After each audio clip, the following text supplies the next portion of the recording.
All right. Transgender people have recently been a hot political topic in this country, but for this speech, I'll be focusing on an even smaller minority within the trans community that's been getting a comparatively large amount of press, and that is transgender people competing in sports. Very recently, the Biden administration passed regulation addressing all the commotion that's been going on relating to this small subset of people.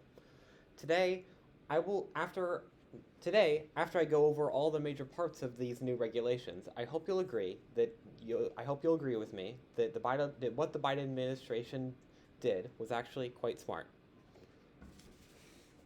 So, for starters, I think we've all heard about the various state laws that have been passed recently that bar trans athletes from competing in high school and college sports. But said bans are the first thing that these new regulations address. Blanket bans are now disallowed. Many of these blanket bans were approved impulsively without a second thought, so this is already going good so far. But it's the other part of these regulations that is that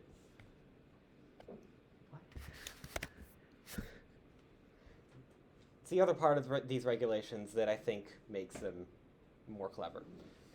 In an article written by Laura Mickler from the Washington Post, the regulations state that schools would need to consider a large range of factors before imposing a ban on trans athletes and would need to justify it based on educational grounds, such as the need for fairness. So, this is what I think makes the regulation such a good move, because what it's really saying is, hey, we're going at this way too quickly. Let's just stop and think about this logically on a case by case basis. Because if we're being honest, this entire situation is just far too new to make any immediate judgments on it.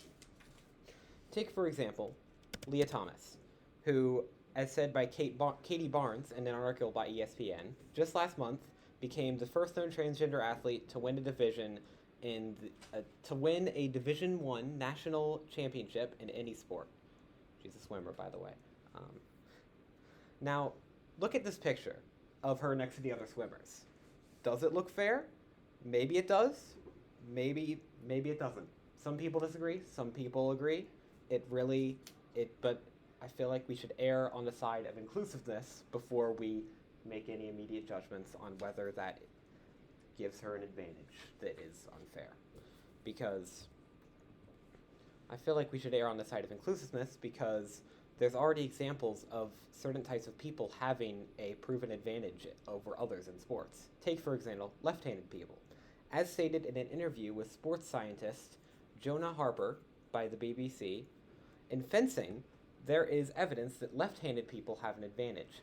40% of elite fencers are left-handed, comparative to 10% of the rest of the population being left-handed. So that kind of seems like there's evidence that left-handed people are more likely to be good at fencing. So, but of course, being left-handed isn't the same as being transgender. So right now, it's sort of a big gray area in fairness. That's why I think we should just wait and make a call when this isn't so new anymore. And at the end of the day, we're just humans, so let's just accept them for the time being. Thank you.